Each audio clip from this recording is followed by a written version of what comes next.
2026 தேர்தலுக்கு date announce பண்ணிக்கிறாங்க. நீங்கள் யாருக்கு ஓட்டு போடுறதா விருப்பமாக இருக்கிறீங்க? தமிழுக்கும் தமிழ் மொழியும் யார் ஆதரிக்கிறாங்களோ அவங்களுக்கு தான் ஓட்டு போடலான்னு இருக்கேன். அது திமுகவா அல்லது சீமானான்னு தெரியல. ஏன்னா திமுக அப்படின்னா அது கலைஞரோட சாதனைக்காக தான் செய்யணும். எல்லா பேருந்துலேயும் திருக்குறளை எழுதி போட்டார். மெட்ராஸை அடையாளப்படுத்துறதுக்கு வள்ளுவர் கோட்டம் கட்டினார். தமிழ்நாட்டு எல்லையை அடையாளப்படுத்துறதுக்கு திருவள்ளுவர் சிலை கட்டினார். ஒளி திட்டம் கொண்டு வந்தார். அப்போ அவங்க பையன் ஒன்றும் செய்யலை. அவருக்கு போடலாமா இல்லை சீமானுக்கு போடலாமா? தமிழ் தேசியம் பேசுகிறாரு. புலவர் கலியபெருமாள்லேருந்து தோழர் தமிழரசன் வரையும் அவர் தான் எடுத்து பேசுகிறாரு. சுபா இளவரசன் செந்தமிழ் போராளி சுபா இளவரசன் வரையும் சீமான் தான் முன்னெடுத்து பேசுகிறாரு தமிழ் கொள்கையை. திமுகவா அல்லது சீமானான்னு தெரியல. சீமானுடைய அரசியல் கொள்கை அரசியல் பாதை எடுப்பெல்லாம் நல்லா தான் இருக்குது. சீமான் இந்த கண்ணகி கோலை மீட்டு தந்தால் நல்லாயிருக்கும். அவர் சீமானோட அரசியல் அவர் தான் நல்லா இருக்கார். அவரோட தொண்டர்கள் யாரும் நல்லா இல்லை. ஏன்னா அவர் கூட்டணி அமைச்சு ஒரு 10 சீட்டு பிடிச்சி சட்டசபை உள்ள போனால் தான் அவரோட பலம் என்னன்னு தெரியும். அவரே சுயேட்சையாக நிற்கிறேன் தனியாக நிற்கிறேன்னு 20 வருஷம்னாலும் ஜெயிக்க முடியாது. அவர் ஒரு 10 கூட்டணி வச்சு 10 சீட்டு போனால் தான் தமிழ் தேசியம் பேசப்படும், வரலாறு உருவாக்கப்படும். இல்லை, அவங்களுக்குன்னு ஒரு கொள்கை இருக்குது, ஒரு கோட்பாடு இருக்குது. எங்களுக்கு தனித்து நிற்கிறது தான் ஒரு கொள்கை, எங்களுக்கு கோட்பாடு. நான் ஒன்றா போயிட்டேன்னா, கூட்டணிக்கு போயிட்டேன்னா அவங்க பேச்சு நான் கட்டுப்படுற மாதிரி இருக்கும். அது இல்லாமல் நான் சுதந்திரமாக என்னோட தமிழ் மக்களுக்கும் தமிழ்நாட்டுக்கும் நான் செய்யணும்னு ஆசைப்பட்றேன் அப்படின்னு நினைக்கிறேன். தமிழ் மக்களுக்கும் தமிழ்நாட்டுக்கும் அவரால் ஒன்றும் செய்ய முடியாது. அதிகாரம் இருந்தால் தானே செய்ய முடியும். கையெழுத்து போடுற அதிகாரம் இருந்தால் தான் செய்ய முடியும். அவர் மலையை எடுக்க முடியாது. மலையை உடைக்கிறதுக்கு போராடுறாரு. ஆடு மாடு மேய்க்க விடாதவங்க அதுக்கு போராடுறாரு. அதிகாரம் இருந்தால் தானே அவர் அதோட கோட்பாடு கொண்டு வர முடியும். அதிகாரம் இல்லாமல் வெறுமனையாக பேசி அப்போ சீமானோட அரசியலும் இந்த இடத்துல தோற்க தான் படுது. ஆனால் அவங்க சொல்கிறது உங்களுக்கு முன்னெடுப்பு பாதைகள் அனைத்தும் நல்லா இருக்கு. தமிழ் தேசியம் நல்லா இருக்கு. ஈழ பிரச்சனையை பேசுறாரு, மலை பிரச்சனையை பேசுறாரு, காடு பிரச்சனையை பேசுறாரு, அனைத்தும் பேசுறாரு. கூட்டணி தான் கட்சிக்காரன் 10 பேரை எம்எல்ஏ ஆகணும்னு அவர் நினைக்க மாட்டாரு. 10 பேர் எம்எல்ஏ போனாதான் அந்த நாம் தமிழரோட அரசியல் அங்கீகாரம் ஓங்கும். இல்லைன்னா 20 வருஷம் ஆனாலும் ஓங்காது. 2026 தேர்தல் வந்திருக்கு, டேட் அனௌன்ஸ் பண்ணிக்கிறாங்க. இந்த வருஷம் நீங்கள் யாருக்கு ஓட்டு போடலான்னு முடிவு பண்ணிக்கிறீங்க? 2 பேருக்கும் போடாமல் புதுசாக ஒரு தலைமுறையை தேர்ந்தெடுக்கணும்னு எனக்கு ஒரு ஆசை. அப்படியா? ஆனால் மக்கள் என்ன நினைக்கிறாங்க, மக்களும் சிந்திக்கணும்ல. சரி, ஓகே. ஒரு 4 கட்சி இருக்குது. இது வரைக்கும் ஆண்ட கட்சிகள் இருக்குது. ஏடிஎம்கே, டிஎம்கே, பாரதிய ஜனதா இருக்குது. இப்போ புதுசாக 2 கட்சி, புதுசாங்கிறத விட ஆல்ரெடி இருக்கிறாங்க களத்தில் அவங்களும். இப்போ புதுசாக கட்சி வந்திருக்கு. இந்தமாரி ஒரு 5 கட்சி இருக்குது. அந்த 5 கட்சியில் நீங்கள் யாருக்கு ஓட்டு போட போகிறீங்க? நான் விஜய்க்கு தான் போட போகிறேன். அப்படிங்களா? சரி, விஜய் வந்தால் என்ன பண்ணுவார் நினைக்கிறீங்க? அவர் செயல்பாட்டை பார்க்கணும்ல. இப்போ எல்லா கட்சியும் ஆண்டு பிடிச்சி தமிழ்நாட்டில் புதுசாக உருவாயிருக்காரு. அவர் மக்களுக்கு என்ன செய்வாருங்கிறது அவர் தானே செயல்படணும். இப்போ விஜய் புதுசாக நிறைய அறிக்கையெல்லாம் கொடுத்துருக்காங்க. அதை பற்றி நீங்கள் என்ன நினைக்கிறீங்க? அதான் வந்துட்டா செய்வார், அதில் எந்த மாற்றமும் இருக்காது. இந்த ஆடு மாடு வளர்க்குறத பற்றி, அதோட பயன்பாடை பற்றி நீங்கள் என்ன சொல்ல விரும்புறீங்க? ஆடு மாடை வளர்க்குறது எவ்வளோதோ நல்லதுப்பா. எவ்வளோதுக்கு மாடு வளர்க்குறோமோ அவ்வளோதுக்கு குடும்பத்துக்கு உகந்தது. எந்த மாதிரி உதவி பண்ணும் மாடு உங்களுக்கு? எந்த மாடு ஒரு கன்று போட்டு ஒரு 6-7 மாதத்தில் மாடு பிரிஞ்சு நிற்கும்போது கன்றுக்குட்டியை வாங்கிட்டு வரணும். வாங்கிட்டு வந்து அது எவ்வளோ தரமாக நம்ம வளர்த்தோம்னா ஒரு 2 வருஷத்தில் மாடாயிடும்.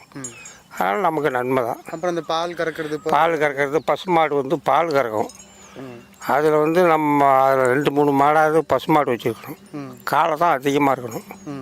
காலையில் உள்ள காசு பசுமாட்டில் கிடையாது. இப்போதைக்கு காலை மாட்டாது தீனி போட்டு அதை போட்டு ஒரு 10 லிட்டர் பால் கறக்குதுன்னா அதுக்கு செய்கிற கஷ்டத்தை இந்த 2 கன்றுக்குட்டி வாங்கி விட்டா அந்த விலையை விற்று விடலாம். இதுவும் 40,000 50,000 போகுது. அதே பசுமாடு 40,000 50,000 போகுது. சரி, இப்போ இந்த ஆடு மாடு மேய்க்கிறது இதெல்லாம் கவர்மெண்ட் வேலை ஆக்குறேன் அப்படின்னு சொல்கிறாங்க. அதாவது ஊருக்கு ஒரு பெரிய பண்ணை மாதிரி வச்சு அதை கண்காணிக்கிறதுக்கு சிசிடிவி, அதை பார்த்துக்கிறதுக்கு வேலை ஆட்கள், ஆடு மாடுகள் பால் கறக்கிறதுக்கு வேலை ஆட்கள், இதெல்லாம் வச்சு அதை கவர்மெண்ட் வேலையாக்குறேன் அப்படின்னு சொல்கிறாங்க. இந்த மாதிரி ஆசை இருந்தால் செய்ய வேண்டியது. அதுதான் சொல்கிறாங்க. இப்போ உள்ளவங்க என்ன சொல்கிறாங்க, கவர்மெண்ட் அது மாடு மேய்க்கிறது பழைய தொழில், இன்னமும் அந்த பின்னாடி தள்ளிட்டு போறீங்களா அப்படின்னு சொல்றாங்கல்ல. அதை தான் சொல்றேன். அதுலயும் நமக்கு கொள்முதல் இருக்குல்ல. கேவலமா நினைக்கிறவங்க நினைப்பாங்க. பால் எங்க இருந்து வருது? இங்க தானே வருது. இந்த நின்று மேய்க்கிறீங்களா? ஆசை இருக்கும். இப்போ மாட்டுலலாம் மாடுல பழகிட்டாவே மாடு அந்த மாதிரி ஒரு பழக்கம் மாடு. அதான் மாடு மட்டும் இல்லை, மனுஷன் கூட அந்த மாதிரி மாட்டுக்குள்ள நம்ம குடும்பத்துல ஒரு அங்கமா வளர்க்குறோம்ல. அதை இப்போ ஒன்றும் இல்லை. இந்த மாட்டை போய் நான் என்ன நினச்ச இடத்துல பிடிக்கிறேன். அவங்களே மாட்டு கொடுத்து பண்ணிடுவாங்க, கவர்மெண்ட் வேலை தாரங்கிறாங்க அந்த பண்ணையில். அவங்க மாடு கொடுத்து அவ்வளோதான் நம்ம செஞ்சோம்னா அதிக லாபம் தான்ப்பா. நமக்கும் நன்மையாக இருக்கும், மாடு வச்சிருக்கவங்களுக்கும் நன்மை தான். ஆனால் அந்த மாதிரி கொடுத்தா எவ்வளோதான் நல்லது. மாடு ஒன்றை நம்மகிட்ட கொடுத்து அதை பொறுமையெல்லாம் பார்த்தோம்னா நம்ம எவ்வளோ கண்பரப்பாக பார்த்தோமோ அந்த அளவுக்கு மாடு கறக்கும். அதை பராமரிக்கணும், அந்த மாதிரி வச்சு பராமரிக்கணும். சரி இந்த வருஷம் 2026 யாருக்கு ஓட்டு போட போகிறீங்க? ஒரு 5 கட்சி இருக்குது, யாருக்கு ஓட்டு போட? நான் எப்பயுமே ரெட்டலைக்கு தாங்க போடுவேன். அப்படிங்களா? சரி, ஓகே. ஓட்டுறா, நீ உட்கார ஓட்டுவான். இங்கே ஓட்டுப்பா, புக் பண்ணுறது. குடும்பத்துக்கு வந்து எல்லாம் நீங்கள் என்ன படிச்சிருக்கிறீங்க? படிச்சுட்டு இப்போ என்ன பண்ணிட்டு இருக்கிறீங்க? நான் வந்து ஒரு டிகிரி முடிச்சிருக்கேன், பிகாம் டிகிரி முடிச்சுட்டு இப்போ ஒரு 10 மாடு வச்சு கறவை மாடு வச்சு மெயின்டெனன்ஸ் பண்ணிகிட்ருக்கேன். அது இல்லாமல் நம்மள்ட்ட ஒரு 20 ஜல்லிக்கட்டு காலை கிடக்கு. இந்த மாட்டோட பயன் என்ன இருக்குது? உங்களுக்கு என்ன மாதிரி பயன் கொடுக்குது? அதை நீங்கள் எப்படிலாம் பயன்படுத்திக்கிறீங்க? இந்த மாடு வந்து நமக்கு எல்லாமே பயன் தான், இதில் நஷ்டமும் எதுவும் கிடையாது, எல்லாம் லாபம் தான். மாடுக்கு பாலும் தருது, அதில் எருவு சாணம் வருது, அதை நம்ம அப்படியே கொடுத்துடலாம். எல்லாமே இதில் லாபம் தான், நஷ்டம் ஒன்றும் இல்லை. இப்போது இந்த மாடு மேய்க்கிறது, ஆடு மேய்க்கிறது இது எல்லாத்தையும் கவர்மெண்ட் வேலையாக்குறாங்க. அவங்களே ஒரு பெரிய கிரவுண்டு கொடுத்து ஒரு பண்ண மாதிரி அமைச்சு உங்களுக்கு படித்தவங்க படிக்காதவங்க எல்லாருக்கும் வந்து வேலை கொடுக்குறதா சொல்கிறாங்க. அதை பற்றி உங்களுக்கு கருத்து என்ன? இது வந்து எல்லாருக்கும் கொடுத்தா கொஞ்சம் இல்லாத மக்களுக்கு ரொம்ப நன்றி தான். இது வந்து இருக்கிற மக்களுக்கு கொடுக்காம இல்லாத மக்களுக்கு கொடுக்கலாம். அவங்க வந்து கொஞ்சம் எப்படின்னா முன்னேறுவாங்க. ஆடு மாடு வச்சுருது ரொம்ப நல்லது தான். சரி, இந்த ஆடு மாடு மேய்க்கிறதுல தமிழ்நாடே பயன்பெறும்னு நினைக்கிறீங்களா? தமிழ்நாடே பயன்படுதுன்னா அது அப்படி சொல்ல முடியாது. ஒருத்தவங்கள்ட்ட இருக்கும், ஒருத்தவங்கள்ட்ட இல்லாமல் இருக்குது. தமிழக அரசு வந்து இது எல்லாருக்கும் கொடுக்கறது இல்லை. பொதுவாக வந்து இப்போ குறிப்பிட்ட மக்களுக்கு மட்டும்தான் தராங்க, அதனால யாருக்கும் பயன்படாது. அதுதான் இப்போ ஒரு நாம் தமிழருங்க கட்சியினர் சேர்ந்தவங்க தான் மொத்த தமிழ்நாடுக்குமே இந்த மாதிரி ஊருக்கு ஒரு பண்ணை அமைச்சு நாங்கள் வந்து எல்லோரும் பண்ண போகிறோம். இப்போ இந்த படித்தவங்க படிக்காதவங்க எல்லாத்துக்குமே இந்த ஆடு மாடு மேய்க்கிறத வந்து கவர்மெண்ட் வேலையை ஆக்க போகிறோம், தமிழ்நாட்டில் ஒவ்வொரு இடத்துலையும் பண்ண தான் போகிறோம் அப்படின்னு சொல்லிட்டு இருக்கிறாங்க. அதை பற்றி உங்களுக்கு கருத்து? அப்படி பண்ணுறது ரொம்ப நல்லதான், ரொம்ப மக்களுக்கு பயன்படும். இப்போ வந்து இந்த தேனியில் வந்து மாடு மேய்க்க கூடாதுன்னதுக்கு அவங்க தான் இது பண்ணாங்க, ஃபுல் சப்போர்ட் பண்ணி இப்போ மலைகளை மாடு ஏறணும், மாடு மேய்க்கணும், மக்களுக்கு இல்லாத வாழ்வாதாரத்தை கொடுக்கணும் அப்படின்னு சொல்லியிருக்காங்க. அதான் இந்த ஆடு மேய்க்கிறது, அது மூலமாக பால்லாம் வருது இல்லையா? பாலை வச்சு நிறைய கொள்முதல் இருக்குது. இப்போ இந்த சரக்கை அதை பேஸ் பண்ணி எல்லாம் இருக்கிறோம் இல்லையா?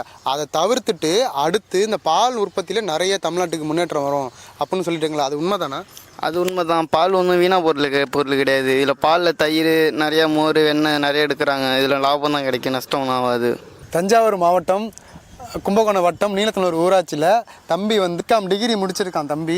அது படித்து முடிச்சுட்டு வேலைக்கு பிரச்சனை இதெல்லாம் வரும் அப்படிங்கிறனால தன்னோட சொந்த முயற்சியில் மாடு இதெல்லாம் அவங்க அம்மா அப்பா மூலமாக மாடு இதெல்லாம் வாங்கி ஒரு பண்ணை மாரி வச்சு பார்த்துட்ருக்கான். அவன்கிட்ட ஒரு மாடு சொல்ல விட அவன்கிட்ட ஒரு 10-15 மாடு இருக்குது. அதை வச்சு பால் எல்லாம் இப்போ கொடுத்துக்கிட்டு போயிட்டு மாடு வச்சு பார்த்துட்டு போயிட்டுருக்கிறான். படித்து முடிச்சுட்டு இன்னொருத்தன்ட்ட போய்ட்டு வேலை பார்க்குறத விட நம்ம சொந்தமாக தொழில் பண்ணிக்கலாம், நம்மக்கிட்ட இருக்கிறத வச்சு நம்ம பார்த்துக்கலாம் அப்படின்னு ஆடு மாடுகளை வச்சு அவன் பண்ணிகிட்ருக்கிறான்.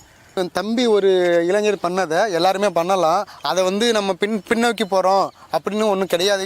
இங்கே எதுவுமே கிடையவே கிடையாது. தொழில் இதுவும் ஒரு தொழில் தான். அது முன்னோக்கி தான் போகுமே தவிர பின்னோக்கி போகவே போகாது. இப்போ அதுதான் இப்போ வர நாம் தமிழர் கட்சியினர் வந்தும் அதை தான் இப்போ சாத்தியப்படுத்துறதுக்கு முயற்சி பண்ணிட்டு இருக்கிறாங்க. ஒவ்வொரு இடத்துலையும் அதான் சொல்லிகிட்டு இருக்கிறாங்க, இது பின்னோக்கி போகிற ஒரு தொழில் கிடையாது, இது மனிதனோட தொடர்ந்து வந்துட்டு இருக்கிற ஒரு பாரம்பரியத்தை சேர்ந்தது அப்படின்னு தொடர்ந்து சொல்லிகிட்டு இருக்கிறாங்க. அதை தம்பி வாழ்வியில் செஞ்சும் காட்டிருக்கிறான். ரொம்ப நல்லது.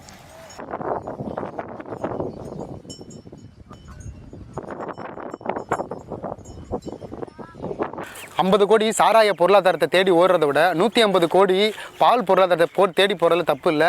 அதை சாத்தியப்படுத்த முடியும்னு இப்போ நாம் தமிழர் கட்சியினர் மட்டும்தான் அதை சொல்லிட்டு இருக்கிறாங்க. அதை சாத்தியப்படுத்த முடியும்னு அவங்க ப்ரூவ் பண்ணுவாங்க. அதனால் அவங்களுக்கே எல்லோரும் வாக்கு செலுத்துங்க.